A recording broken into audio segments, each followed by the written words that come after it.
안녕하세요. 손성찬입니다.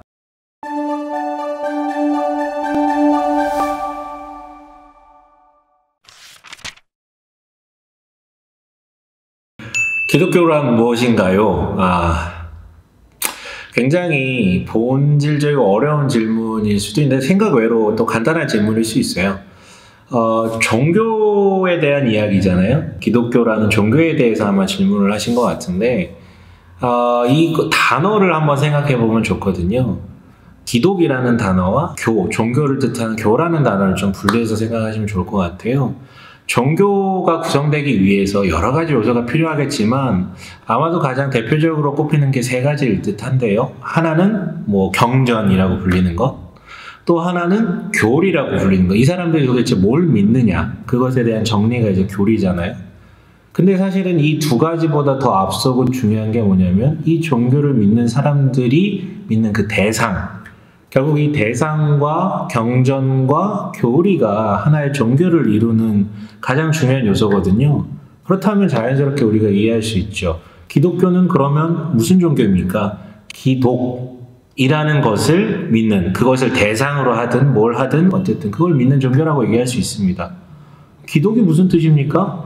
기독은 우리가 조금 낯설 수 있는데요. 그러니까 그리스도라는 단어를 한자어로 번역을 하다 보니까 음가를 빌려서 기독이라고 이제 번역을 한 거죠. 그래서 한마디로 말하면 기독교는 그리스도교고 그리스도를 믿는 종교라고 표현하시면 좋을 것 같습니다. 그런데 예수교로 불리기도 했었거든요. 그래서 예전에 번역할 때는 예수교, 소교 이렇게 불리기도 했었는데 왜 최종적으로 그리스도교라고 불리게 됐고 기독교라고 불리게 됐는지는 한 번 더 생각해 볼 필요가 있습니다. 간단하게 얘기하면 이 얘기예요. 2000년 전에 이스라엘의 가나안에 있는 나사렛이라는 곳에서 살아왔던 그 예수라는 한 사람이 그리스도다 임을 믿는 종교라고 이해하시면 좋을 것 같아요. 그럼 그리스도가 뭡니까? 사실 그리스도라는 말은 그리스어고요. 원래의 말은 따로 있어요. 너무 유명한 말인데 메시아라는 말이에요. 그러니까 히브리어로 구약 성경에 기록된 메시아라는 말을 헬라어로 번역하니까 그리스도가 된 거죠. 계속해서 지금 역추적해가고 있습니다. 그래서 마지막으로 정리를 하면 예수가 곧 메시아다 임을 믿는 사람들의 종교가 바로 기독교예요. 그럼 메시아는 무슨 뜻입니까? 메시아에 대한 이해를 하려면 굉장히 많은 얘기를 해야 돼요. 왜냐하면 구약의 전체적 내용을 함축해서 한 단어로 기록을 하면 메시아를 소망한다 라고 얘기를 할 수 있거든요. 그럼 메시아를 왜 소망합니까? 구약의 내용을 보시면요, 처음에 하나님이 천지, 세상과 그리고 인간을 창조하셨다라는 얘기로 이제 시작을 합니다. 그러니까 이것부터 이제 믿어야지 메시아를 믿는, 예수가 메시아임을 믿는 것까지 이제 도달할 수 있는 거예요. 그러니까 단순히 한 문장으로 끝나는 것이 아니라 처음부터 이제 시작을 하는 거죠. 하나님이라는 분이 천지를 그리고 세상을 그리고 사람을 만드셨다라고 하면서 이제 시작을 해요. 아담과 하와 얘기는 다 아실 거예요. 선악과가 따먹은 이야기도 아실 거고요. 근데 그 선악과 따먹은 게 단순히 한 열매를 따먹은 것이 아니라 하나님께서 모든 자유를 허락하셨고 만든 자와 만들어진 자를 구분하는 그 유일한 기준으로서 요거 하나를 먹지 말 것을 당부합니다. 나머지는 다 자유예요. 편하게 다 누리라는 것이죠. 없는 게 없고 부족한 게 없고 결핍이 없고 다 샬롬 가운데 살아가는 거예요. 그런데 그 하나의 금제를 넘어서려고 했던 것이죠.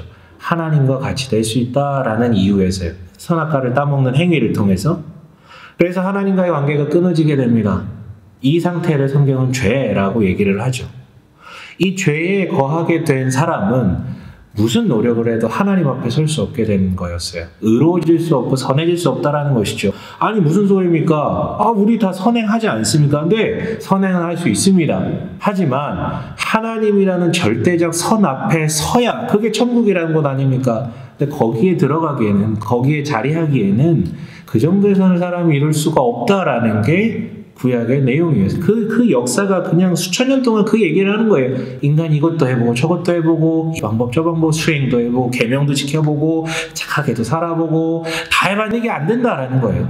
그래서 구약의 말미에 선지자들이 예언을 하죠. 하나님의 어떤 메시지 앞에 예언을 하게 됩니다. 그게 뭐냐면 인간의 힘으로는 안 된다. 그래서 너희에게 기다리는 건 심판밖에 없다. 하나님 지금까지 참으셨다. 돌이켜라. 근데 마지막에 뭔 얘기를 하냐면 아마 니네는 못 돌이킬 거다.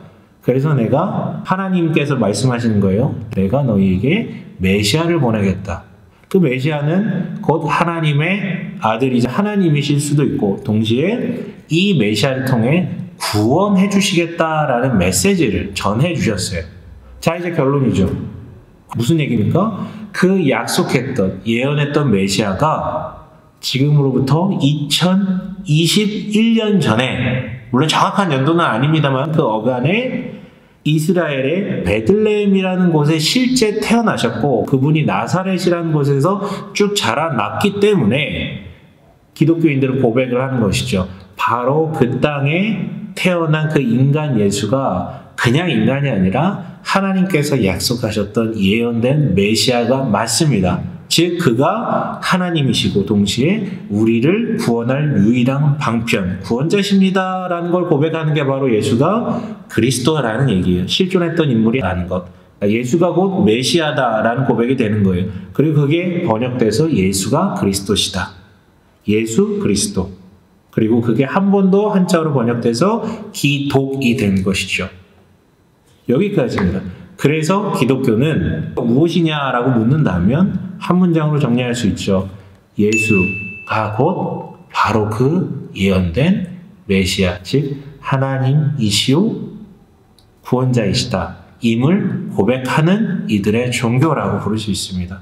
그런 의미에서요, 우리가 오해하면 안 되는 게 아마 일본 종교학에서는 동일하게 얘기할 겁니다. 구교와 신교로 나눌 뿐 가톨릭과 개신교를 한 묶음으로 묶어요. 이유가 있어요. 가톨릭은 얘네 우리랑 함께하는 애들 아닌데, 개신교는 쟤네랑 우리는 함께가 아닌데 라고 항변하더라도 그냥 제3자 입장에서 보면 동일한 고백을 한다는 거예요. 뭐라고요?